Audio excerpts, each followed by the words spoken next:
Well, thank you so much. Thank you, Amishon, for sharing that essay with us. The Quiet Revolution is absolutely one of the most fascinating stories in all of Canadian history, and you did such a wonderful job writing about it and speaking about it. So thank you very much for kicking things off. And to Mark and Andrea for their hospitality, and to all of you for coming out tonight. It's wonderful to see the room so full. This is one of my absolute favorite stories to tell, so it's an extra pleasure to do it in front of all of you. And in this room in particular, I've always had a secret dream of talking about the circus riot in an old Orange Lodge, because the Orange Order is going to play a pretty big role in this riot. None of the ghosts here get too offended by the story I'm going to tell. It's not the Orange Order at its best. But it is a delight to be able to share it with you, especially in this old building. And the story starts right here in Toronto in the 1850s. So this is what it looked back then when the city was about 60 years old or so, built on the indigenous land and having grown since then into this city here. And the specific location where the riot is going to take place is right this space at the bottom. We're just seeing the very edge of the place where the circus pitched its tents. An area known as the Fair Green, which you know downtown Toronto was on the old waterfront of Front and about Berkeley, sort of right next to where the Distillery District is today, the big tourist district. This is the old Front Street running right along the lake shore before they filled in the lake with some more extra land. We're looking west across downtown Toronto here. And on the very eastern end of the town, this green space here was the beginning of sort of a big open field that would be sort of the city's place for big festivals and fairs, and a place for visiting circuses to pitch their tents, which is exactly what happened in the middle of the summer of 1855, when a visiting American circus had come to Toronto for 2 days of performances. This was a very big deal in Victorian Toronto, when it was still a pretty quiet town. There were tons of ads placed in the Globe newspaper, the forerunner of the Globe and Mail. This is one of them, where the circus showed off all the attractions it would have, trick riders and acrobats, exotic animals like tigers and lions. I think it had camels too. And you know, in a city that's 150 years before Netflix, the circus was going to be a very big draw. And it seems to have gotten off to a pretty successful start. So the plan was for 2 days of performances, a couple of shows on the Thursday, and then a couple more on the Friday. And those first 2 Thursday shows seem, as far as I can tell, to have gone off without a hitch. And when they were done performing for the day, some of the circus performers had the rest of the night off, including the clowns from the circus, who decided to head out into the city, have a night out on the town, blow off some of that steam and some of the energy from those big performances that day. So they headed off to have themselves quite a big night. Now, we've got this painting of Toronto behind the circus tent here, but we actually also know exactly what the city looked like without an artist's interpretation, because it was just really months later, the very next year, that the very first known photographs of Toronto were taken. You can still take a look at them today. So Toronto was in the running to be the new capital of the province of Canada, so they hired a photographer, a whole firm, to take these first snapshots of Toronto in 1856. So, as I say, the city's about 60 years old as a settlement now. It's a growing city in a lot of ways. King Street, right downtown, east of Yonge, was sort of the main street back then. These are photos of King Street here, with sort of the main street, lots of shops and buildings. Osgoode Hall in the distance there. And it was a city that, as I said, was growing all the time. So at the time these photos were taken, at the time of the circus riot and that circus coming to town, there were about 40,000 people living in Toronto. It had been growing very quickly over those 60 years, and it would boom even more after that. You can actually see in some of these photos the thing that would help drive that growth. In the distance here along the waterfront, you can see one of Toronto's very first trains.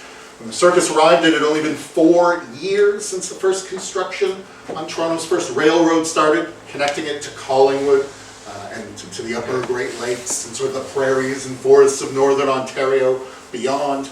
So these photos too are catching the city at a moment of big growth.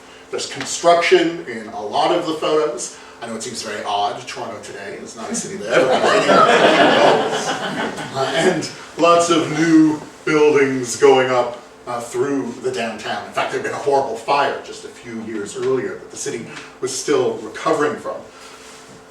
You can see, though, that in a lot of ways it's also still very much a frontier town in a lot of ways. See, it's got these muddy dirt roads. The first sidewalks have been built, but they're still wooden planked sidewalks. A lot of these photos look like something out of the Wild West more than, you know, a big East Coast city.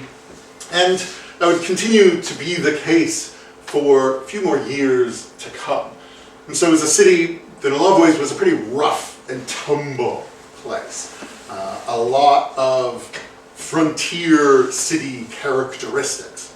And it literally was on the frontier. At the time these photos were taken, at the time the circus came to town, Toronto was the last big Canadian city as you moved west across the Canadian colonies. Winnipeg, Edmonton, Calgary, Vancouver, Victoria, none of them existed yet. Toronto really was on really the edge of this soon-to-be new country. And so it's a place where there was a lot of sort of rowdy behavior like a frontier town would have. Only 40,000 people, about 125 taverns to serve them, plenty more outside the city too, plus 200 beer shops on top of that. It would be years before sort of Toronto authorities started pushing back against this with their idea of Toronto the Good, cracking down on liquor licenses. This is kind of the height of boozy, old frontier town Toronto. You can see the columns inspired by ancient Greece and Rome, but that is still Toronto being aspirational as opposed to the frontier town it really is in a lot of ways. In fact, the year after these photos were taken, 1 out of every 9 Torontonians was arrested. Very much a city that was up to no good at all. And in addition to all those taverns and beer shops, there were also countless brothels. Now, we can't know for sure exactly how many brothels were operating in Toronto at the time.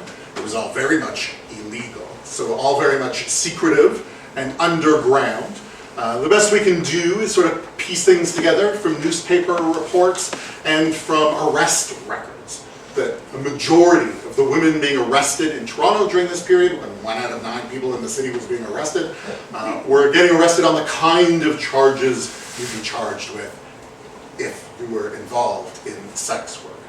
In fact, there's one brothel just out of view that we know about in one of these photos. This was part of a huge panorama taken from the top of a hotel right in the middle of downtown at King and York Streets. So we're looking west across King Street. In the distance today, you'd have Roy Thompson Hall and the big TIFF Lightbox Theatre, the headquarters of the film festival, the Royal Alexandra Theatre, and the whole entertainment district is just up there toward the back of the photo. And just out of view, around the corner of King and John, which we can't quite see because of the coal smoke that's thickening the air and cutting down on the visibility, well, that's where Mary Ann Armstrong had her brothel. We know about it in part because of newspaper reports, also because she was regularly getting arrested, and the women who worked for her were getting arrested too. We don't know too much about the brothels themselves, but thanks to those police records, we do know something about the women who worked in them.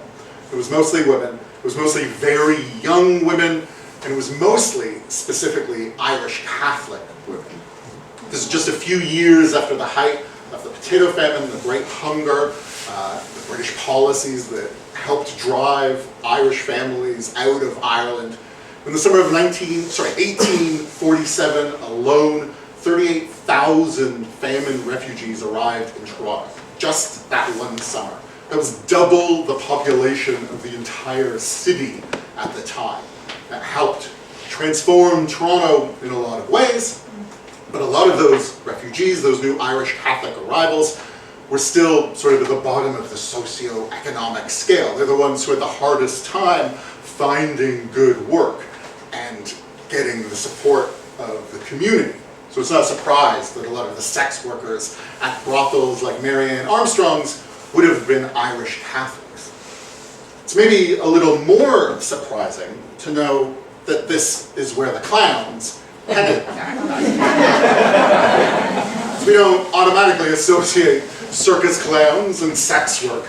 But back in the middle of the 1800s, people actually very much did. Now, the history of circuses, you can trace back thousands of years, if you want. You can go all the way back to acrobats in the days of ancient Egypt, to the Circus Maximus in ancient Rome, all the way through more recent centuries with jesters in medieval royal courts.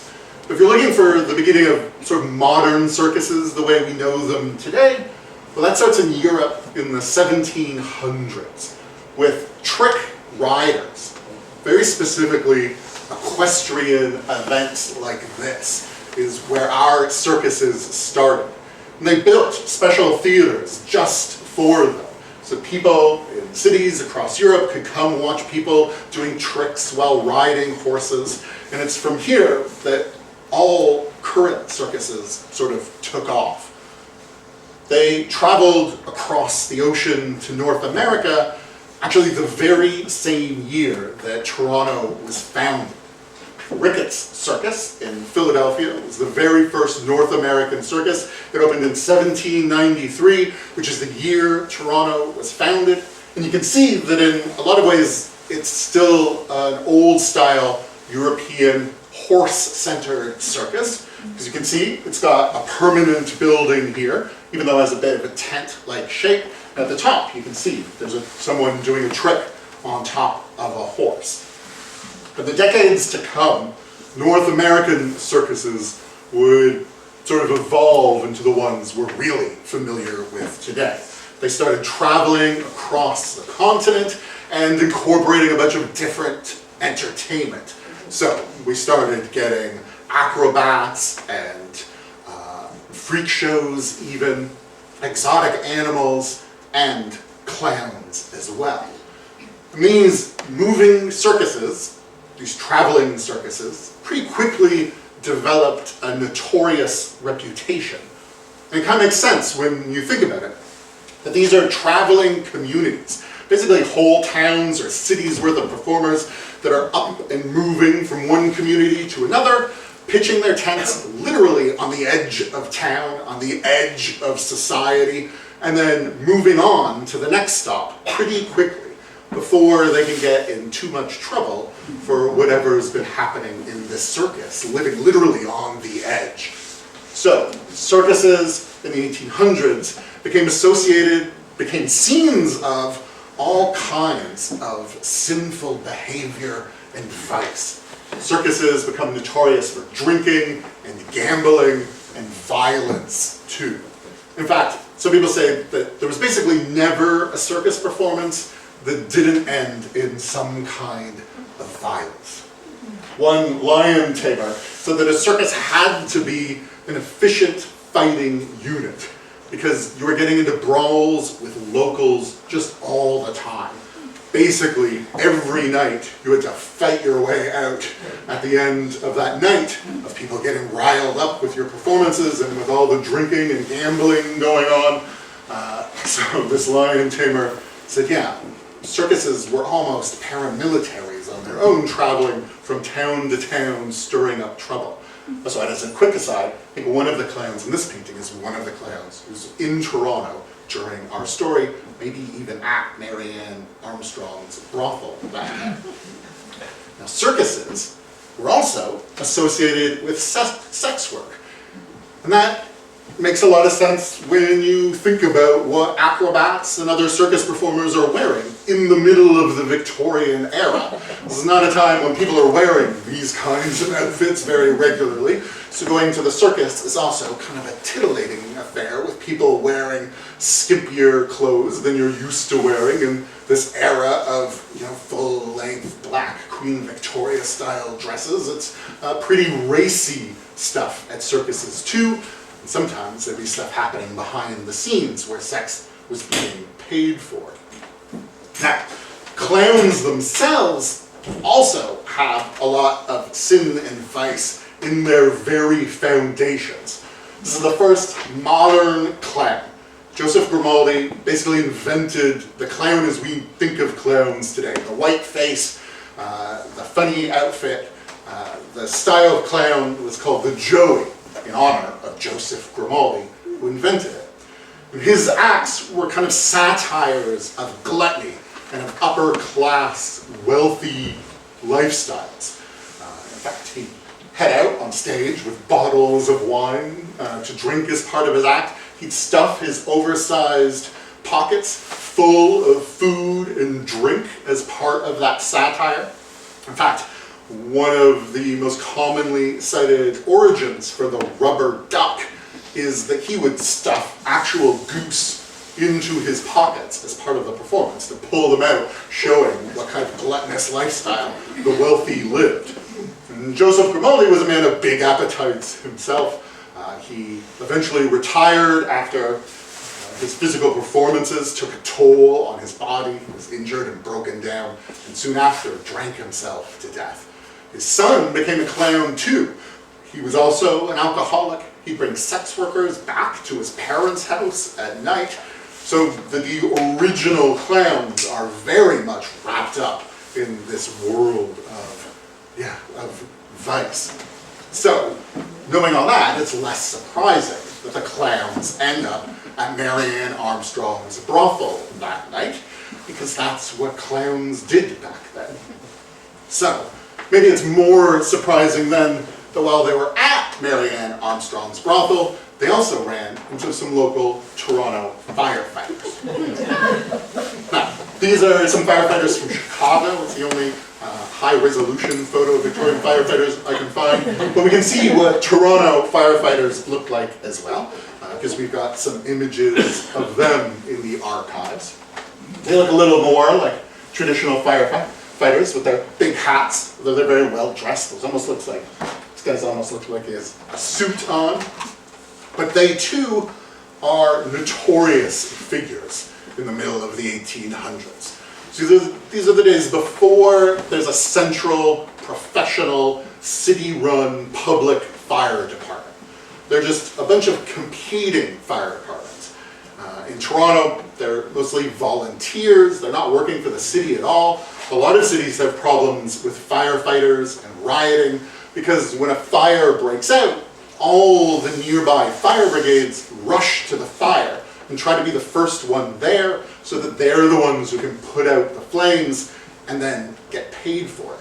So when two rival fire departments arrive at the same fire at the same time, violence often breaks out as they battle in the street over who gets to put out the fire that is still consuming the buildings while they're fighting in the street.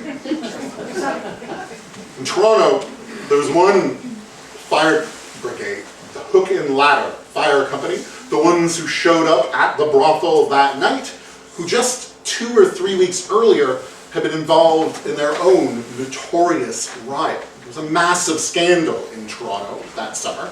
The fire broke out not far from this firehouse, which is down right near King and Church. The fire broke out on Church Street, and as they always did, those volunteer firefighters rushed to the fire.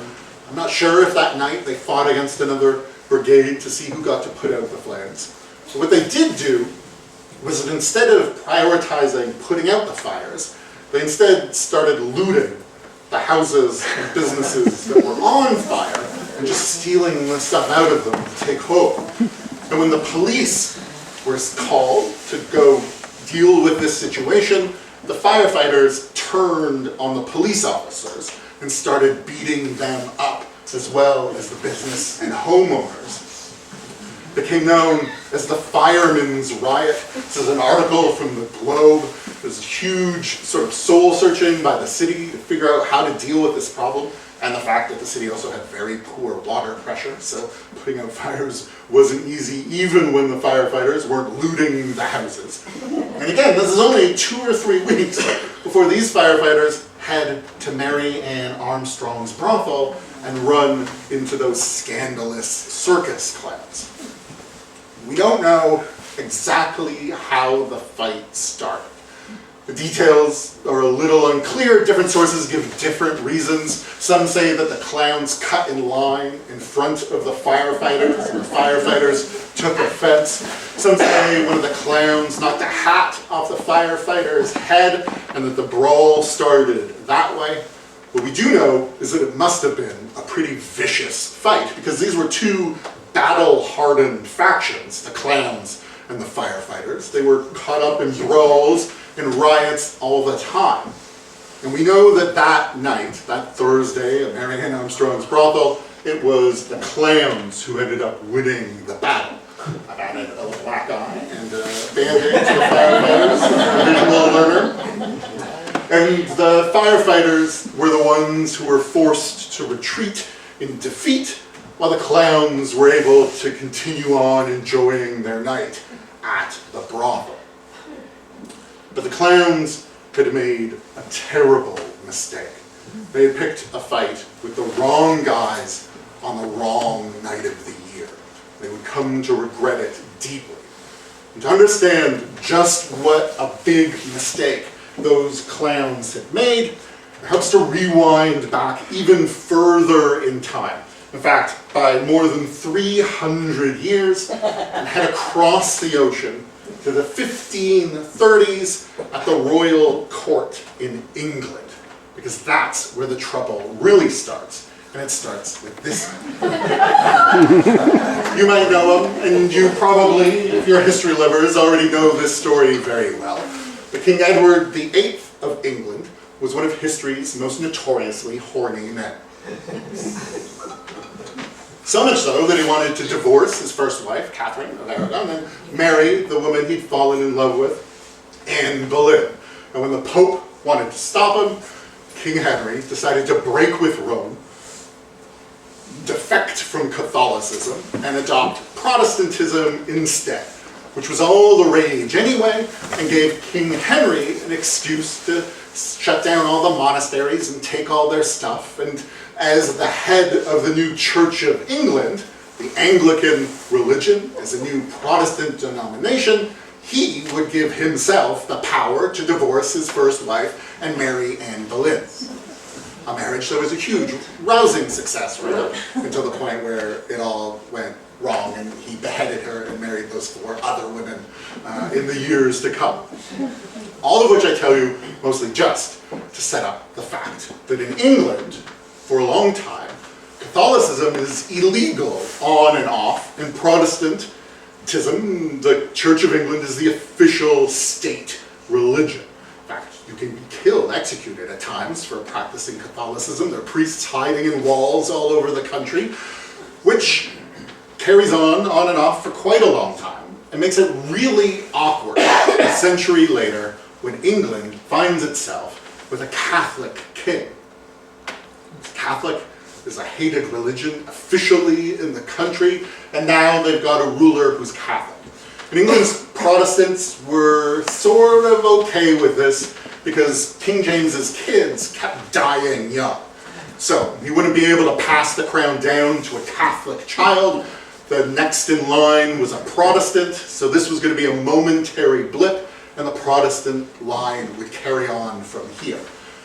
That all went to hell, though, when this kid survived childhood and was set up to become another Catholic king, and suddenly England was staring down the barrel of an endless line of Catholic monarchs in a country that was deeply, fervently Protestant. So, England's Protestants decided to invite a foreign prince to invade and kick King James off the throne to be replaced with a Protestant. And the guy they invited to do that was the Dutch Prince William of Orange.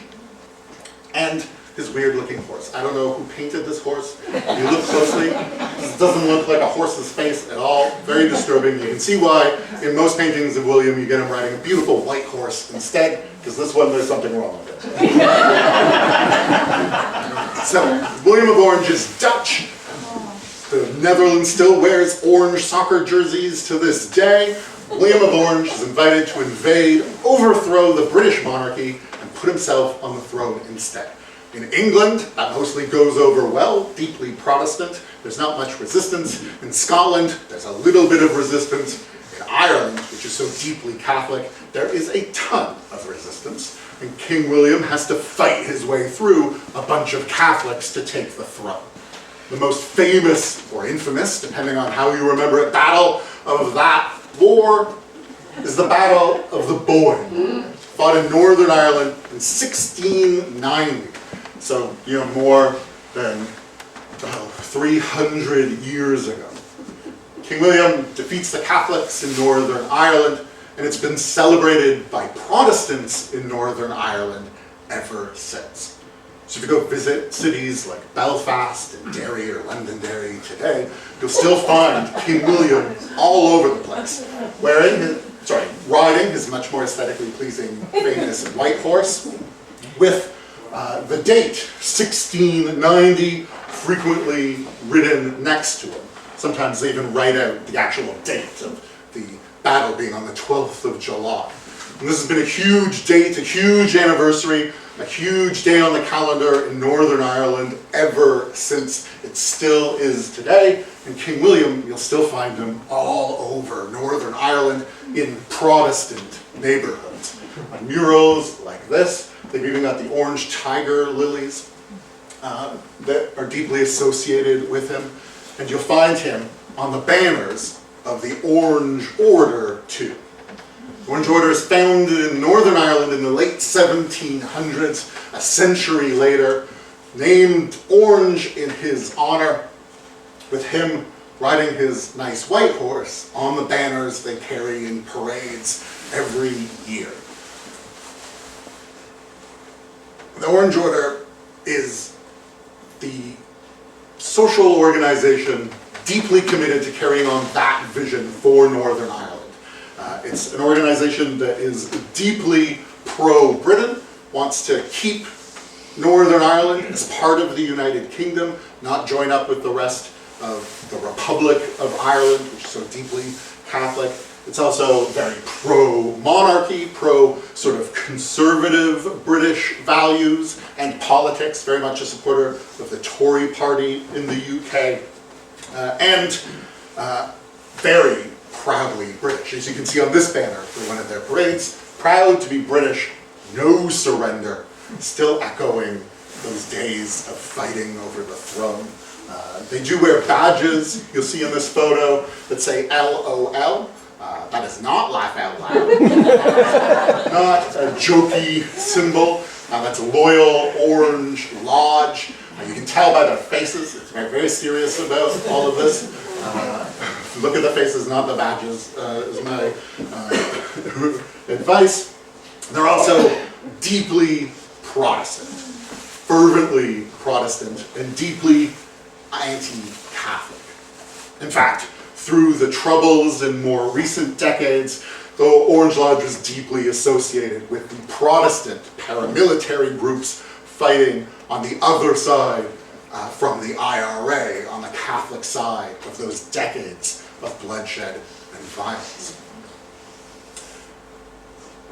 And as Irish immigrants moved to the Canadian colonies, the Protestant ones brought the Orange Lodge with them. So, in the late 1800s, there was a time when there were actually, arguably, an oranger population here than even in Northern Ireland. There are more Orange Lodges at one point in our history in Canada than there were in all of Ulster, in all of Northern Ireland. I thought I'd give you a little shot of what that looks like by overlaying this map of Orange Lodges just in southern Ontario alone. And I think it says this map's from 1975.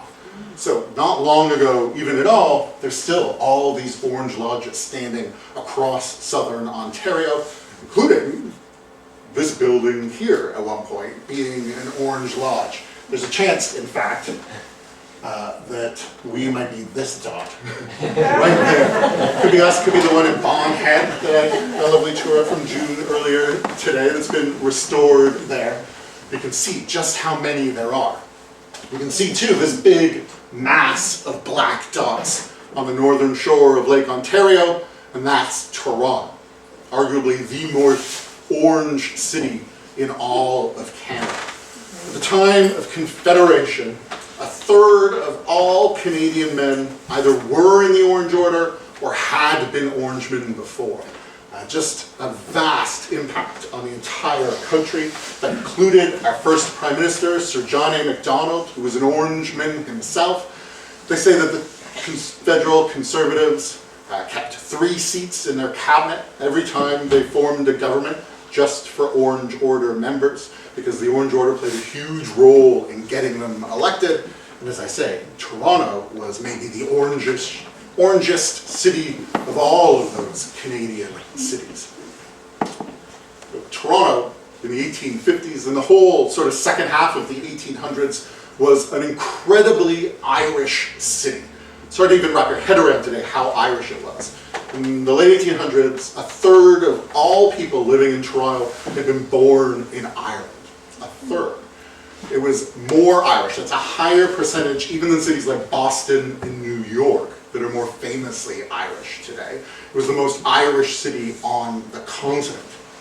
But it was also incredibly Protestant, deeply in its roots. 3/4 of the city was Protestant, even with that huge Irish population. While the Irish Catholics tended to move to the United States since they didn't want to live under British rule, Irish Protestants who did want to stay British would tend to move to the Canadian colonies, and Canada still British to remain part of the empire, which meant that we got huge numbers of Irish Protestants in particular.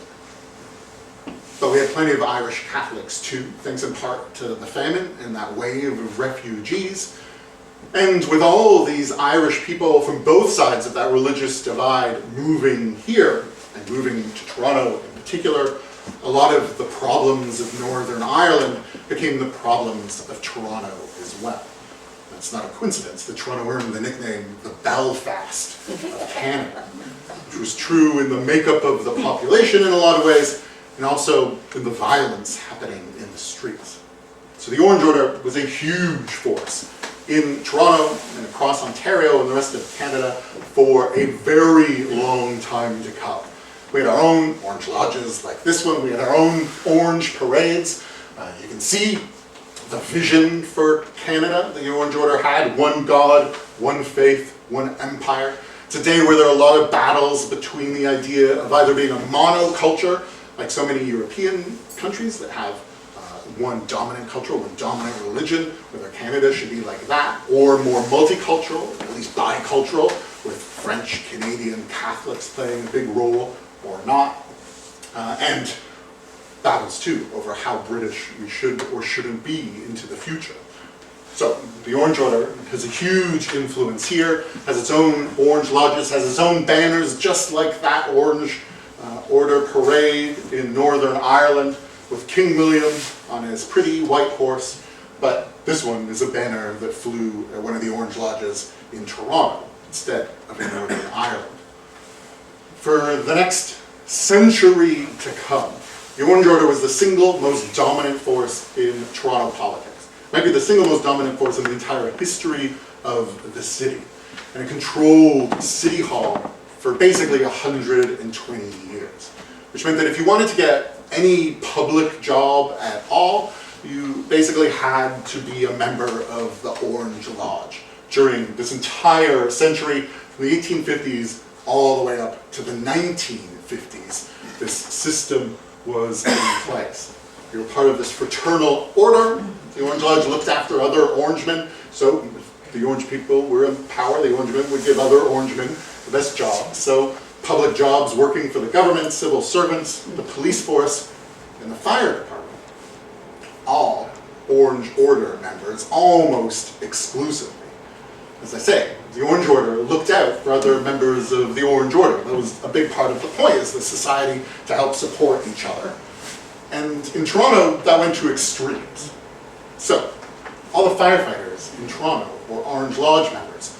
All the police officers in Toronto are Orange Lodge members, almost without exception. So even during the firemen's riot, when the firefighters start beating up those police officers in the street, when it comes time to press charges and have a trial, all the Orange police officers suddenly can't remember the faces and names of any of the firefighters who were beating them up. So in the end, I think no one gets convicted for the role in this scandalous riot. Everyone gets off scot-free. And this is a system that went all the way to the very top. So for 120 years of Toronto history, from the 1830s to the 1950s, every single mayor of Toronto except one was a member of the Orange Order. This is what that looked like. A century plus of the Orange Order running City Hall, with just one exception. Just a huge period of dominance that ends incredibly recently, within living memory for a lot of people. And that had real impacts on the city, of course. The politicians in power were Orange Order members, and sometimes they were willing to use violence to try to keep their hold on power. Oh, sorry. Not back instead of forward. A lot of elections, Orange Order members would be used as muscle in the days when elections often broke out into violence, when polling stations were kept open for weeks at a time, and as long as you could send one voter in an hour, you kept the polling station open, which meant you tended to keep a big block of loyal voters at the polling station, so you could send them in and keep it open. Polling stations tended to be in inns and taverns, which means you have all your most passionate voters getting drunk for days on end, in the same place where the opposition's getting drunk for days on end. Frequently, the Tory party would turn to the Orange Lodge to help keep the others, the reform voters, from voting, which helped keep their stranglehold on power. And there was violence involving the Orange Order for lots of occasions beyond that as well. So Jubilee riots in the 1870s, but riots between the Orange Order and others, especially Irish Catholics, broke out on a regular basis in Toronto all through the late 1800s. There were dozens of these riots. They were sparked by elections, they were sparked by the Orange Order parades, by the St. Patrick's Day parade, which is associated with the Irish Catholics, with religious processions, like the one that sparked the Jubilee riots, Guy Fawkes Day, that British day of fireworks in remembrance of Guy Fawkes' attempt to overthrow the Protestant monarchy. As a Catholic, visiting lecturers who were associated with one side or the other could spark riots too. They happened so often that eventually the Catholic Bishop of Toronto warned other Catholics to stay away. That Toronto was unsafe for Catholic immigrants, that you shouldn't move to Toronto. It was too dangerous a place to live if you weren't part of the Protestant majority. And when the city decided to do something about the violence, it wasn't cracking down on the Orange Order parade. It was instead cracking down on the St. Patrick's Day parade. In Toronto, the St. Patrick's Day parade, some of you may even remember, was banned for more than 100 years until the 1980s. It was thought to be too unsafe to have what today feels like a pretty innocuous, if drunken, public holiday. Just 40 years ago, the St. Patrick's Day was still thought to be too dangerous. A story that goes back all the way to the 1850s and 60s, when the St. Patrick's Day parade, at least on one occasion, sparked deadly violence and left a body in an alleyway of the downtown city. But the biggest, maybe most frightening day for Torontonian Catholics was July the 12th, the anniversary of the Battle of the Boyne and of King William's victory over the Irish Catholics. This is what Belfast looks like in Northern Ireland on July 12th, even in recent years, a day of huge bonfires, and especially during the Troubles, but even after, sometimes a day of violence between Irish Protestants and Irish Catholics, of arson joining some of those bonfires, and of the kind of language and symbols that were a big part of Toronto history throughout the 1800s. First with the family compact, then with the Orange Order. A lot of talk about loyalty and being loyal to the British, to the Crown, to the Canadian government. You know, we would be the 1960s before we got our own flag, so we were a city, a province of Union Jacks until very recently. And we were a city, a province that had a big orange parade every year too. In Toronto, the Orange Order started hosting its own July 12th parades, I think in 1831, and they've been going on ever since.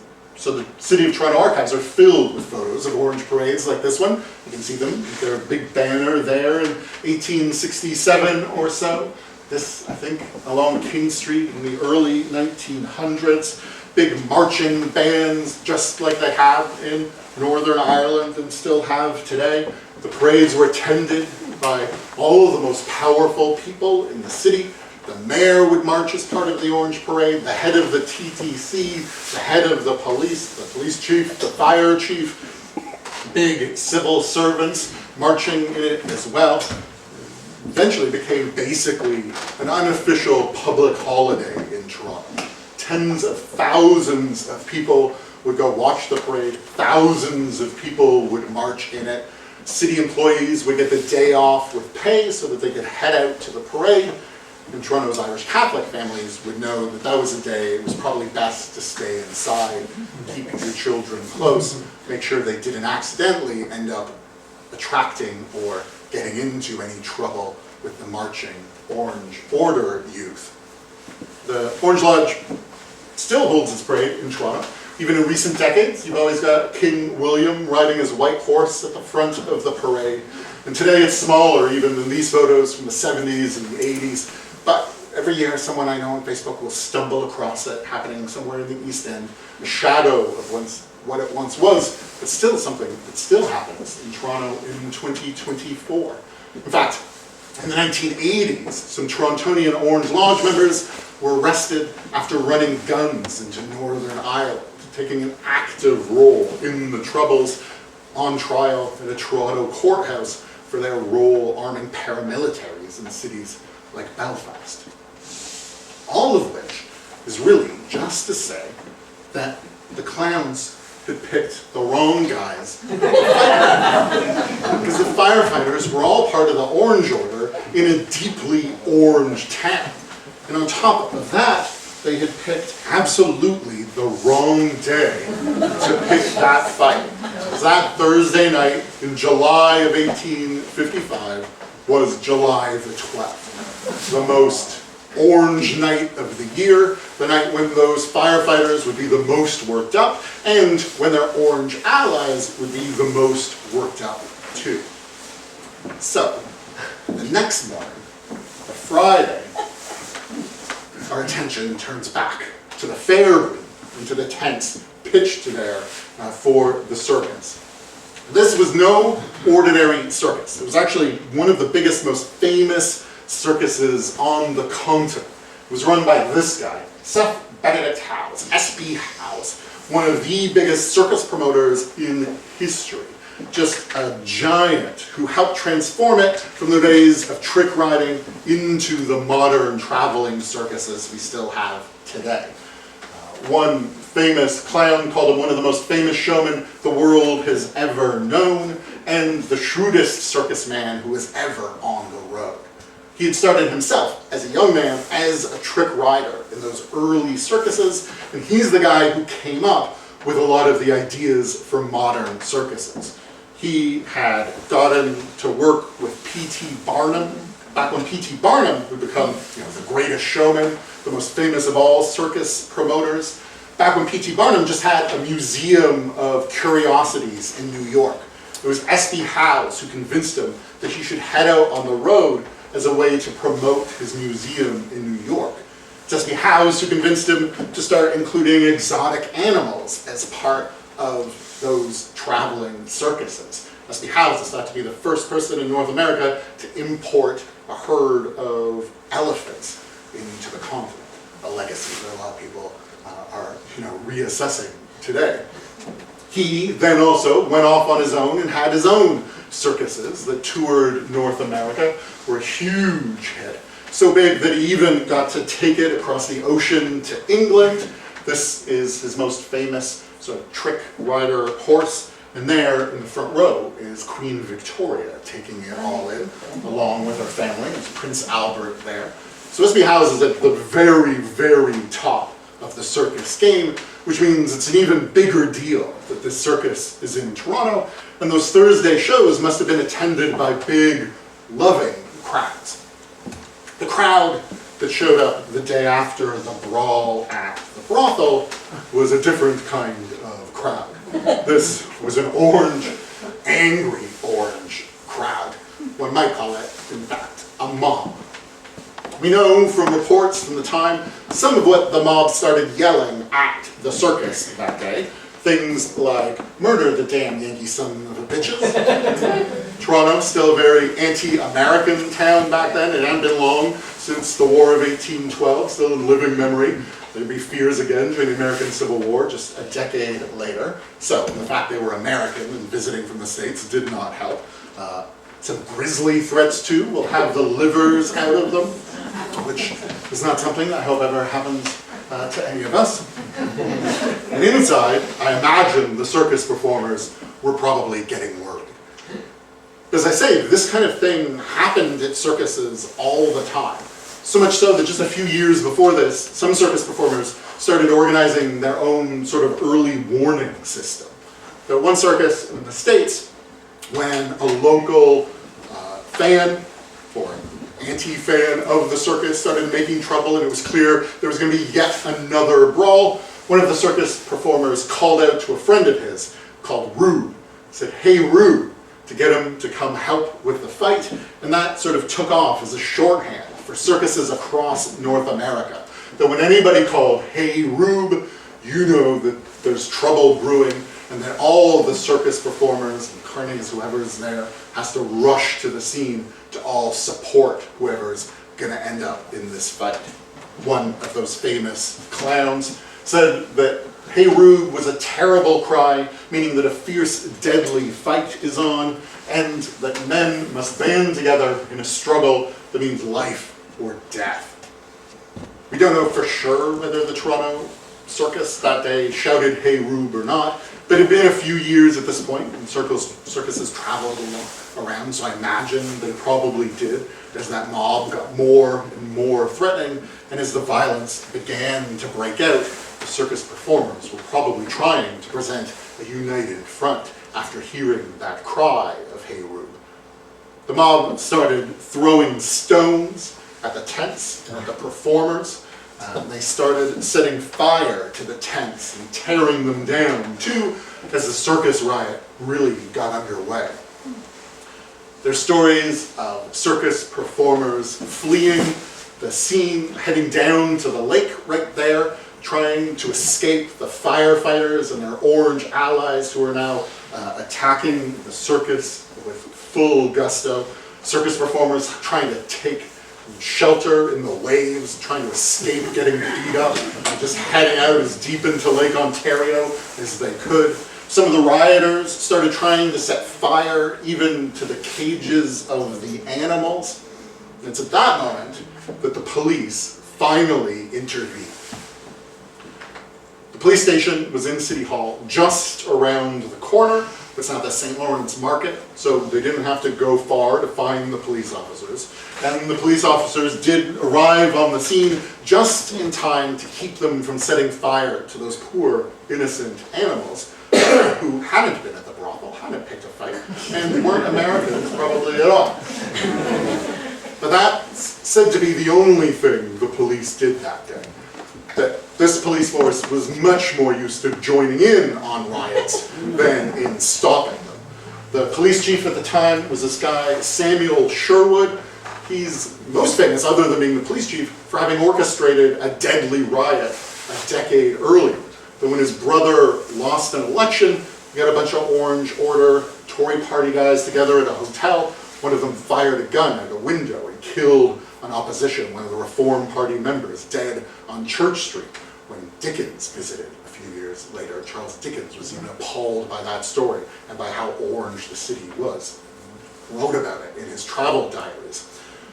Samuel Sherwood was not a particularly effectual police chief, as you might imagine. He's known for not even getting them to wear necessarily matching uniforms that were slovenly, according to sources, and, as I say, often getting involved in riots, and very often had mysteriously fuzzy memories when it came to Orange Order and stuff. So that day, they didn't stop the circus riot at all. It kept burning as the police officers stood by watching, maybe even getting involved.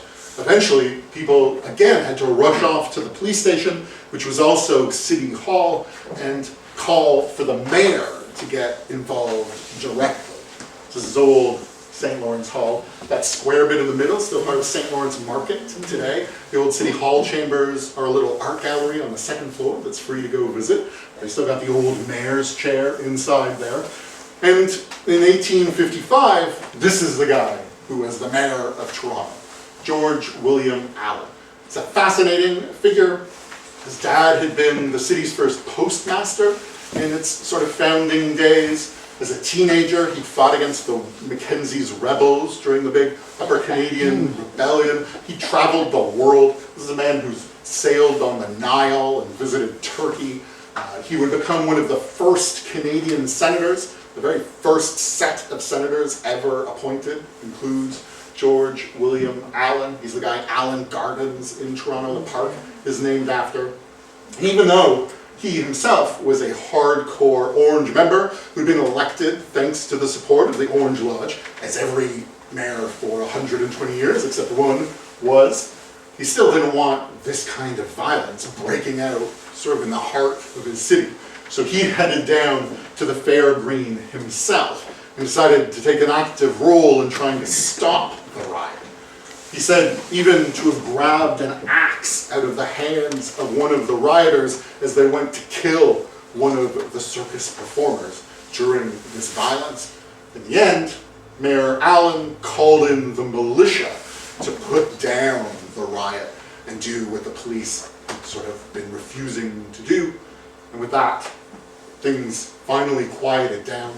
SP Howe's Star Troop Menagerie and Circus folded up their tents and got the hell out of town before there could be any more trouble. And the circus riot was over. Thankfully, miraculously, no one had been killed. But Toronto was left deeply shaken and trying to wrestle with what had just happened.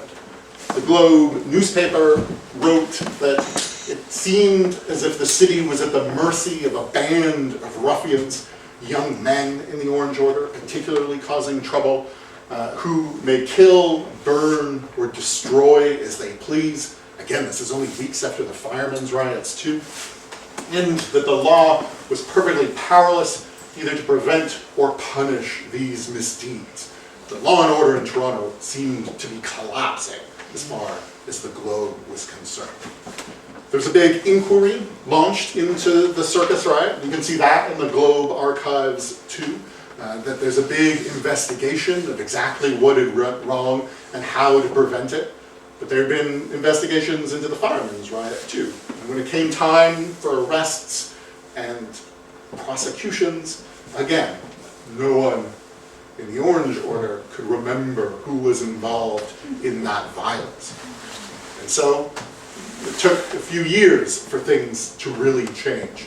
But the circus riot was one of a whole series of events that pushed even people in power who benefited from the system to finally start making some changes. As I said, I think it was just 3 years later that the St. Patrick's Day parade turned into a riot when the Orange Lodge attacked a procession on King Street, leaving an Irish Catholic stablehand dead in an alleyway, having been pitchforked to death. Not the way I want to go. And soon after that, Samuel Sherwood, the police chief, was in trouble yet again. Not only had he refused to testify about who had committed the murder, he then, just I think months later, the next year, let an accused bank robber go free. Again, proving how wildly corrupt he was. And that set off a big standoff, a showdown between the police chief of Toronto and the mayor of Toronto. This guy, William Henry Bolton, who was himself another huge Orange Order figure. He also had his own brothel-related scandal. It turned out he was the landlord of a brothel on King Street a decade earlier and resigned or lost an election in disgrace. But the Orange Order again ran things, so he was mayor again a decade after the brothel fiasco. But even he, William Henry Bolton, thought enough was enough with this police chief, tried to get him fired, but city council took the police chief's side. The mayor resigned, and when he ran for re-election, ended up not winning that election. But he was still the Orange candidate on the ballot. So that's how we got the one mayor in the last, those 120 years who wasn't an Orange Order member, is because he ran against an Orange Order member who had betrayed the Orange Order. So we end up with Adam Wilson as the mayor. By then, they've set up a police board to investigate all this, and they come back with a dramatic recommendation that gets implemented during that 1 year that we don't have an Orange mayor. And at that point, I think in 1859, the entire Toronto police force is fired. Every single police officer in Toronto is fired entirely so that they can reform the police force and start over from scratch. But Toronto is still an incredibly orange city. A lot of the police officers who got fired were just rehired again. The new ones who were hired were almost all Orange Lodge members, and the Orange stranglehold on power in Toronto would continue on for another 70, 80 years or so. We'd still have our big orange parades every year on July the 12th, and it wasn't until after the Second World War that things finally started to change. So then, Toronto started welcoming more people from more parts of the world, at first from other European countries, and then gradually we reformed our racist immigration laws, literally race-based immigration laws, to welcome more and more people. By the middle of the 1950s, there was another pivotal election in Toronto's mayoral history, which was between a hardcore Orange Order member, this guy Leslie Saunders, who ran declaring himself to be Leslie Saunders Protestant, who had tried to ban all Catholic parades in Toronto, who refused to stand for O Canada because he thought God Save the Queen was the only anthem we needed, who would eventually go on to run the entire Orange Lodge of the world, became the top orange man on earth, who ran against this guy, Nathan Phillips. A man who ran on a platform declaring that he would be a mayor for all people, who wasn't just not an Orange Lodge member, but wasn't even Protestant. Nathan Phillips was Jewish. And when he beat that hardcore, passionate Orange Lodge candidate and took over as mayor, he became the first non-Protestant mayor in Toronto, and the first, other than that one guy, since long before the circus riot. And since then, we only had one Orange mayor. And when we got a brand new city hall next to the old one on Queen Street, the square outside it wasn't named in honor of any of those old Orange mayors, but of the guy who had started construction on this project, which is why it's Nathan Phillips Square, named in honor of that first mayor to break the Orange stranglehold on Toronto. If you are interested in more of my work, now that we're done that talk, I've got 2 books of Toronto history that you can buy from bookstores and online too, the Toronto Book of the Dead and the Toronto Book of Love. They both tell the whole history of the city from before it was founded to today. The Book of the Dead, through stories of death and dying. It's got murders and executions and duels and stuff. The Book of Love, if you're a bit more of a soft-hearted person, the stories of romance and heartbreak and scandal, though, too. There are duels in that one as well. I've also got a weekly Toronto history newsletter that I very creatively named the Toronto History Weekly. You can subscribe to that for free if you like. I do Toronto stories every week that I can. I've got event listings and heritage news and stuff in there too. I've been covering a bit about that new bill that's gutting heritage protection in Ontario. So I do also very much encourage you to sign that petition and save these old buildings that are in trouble by the tens of thousands in our province. I've also got a documentary series that I co-created and host all about Canadian history, Canadiana. It's free too. You can find it on YouTube, all free to watch. We've traveled all across the country looking for the most incredible stories we can find. We've been doing it for years, so there are tons of videos up there. We're releasing more all the time. I've also got a new history festival that I did for the first time last year that's coming back in just a few weeks. The Festival of Bizarre Toronto History dives into all sorts of weird stories from the city's past. On the weekend, we'll have in-person walking tours, so if you're able to come down to Toronto in person, you can do that. But Monday to Friday night that week, we'll be doing online panels and interviews and lectures over Zoom. So even if you aren't in Toronto, you'll be able to check it out if you like. And you don't need to remember any of that, because I've got a website that has links to all of it. I'm on social media at TWGHS Project. It's been an absolute pleasure getting to share that story with all of you, and in an Orange Lodge to boot. It's been a wonderful night. I will remember for as long as I remember anything. Thank you so much for having me.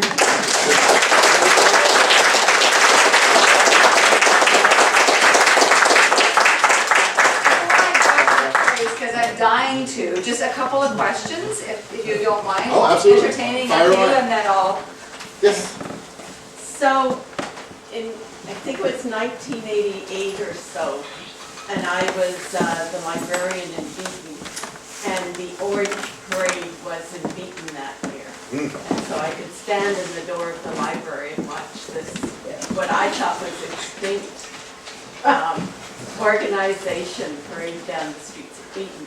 That's just a comment, but my question is, because the other thing in Beaton then, and probably now as well, the other fraternal order was the Freemasons. So how did the Freemasons fit in, because they were non-religious, like they still say to be a member you have to believe in a greater power, but they're non-religious. So how did they fit in with the Orange Lodge and even the Knights of Columbus, which were both religious?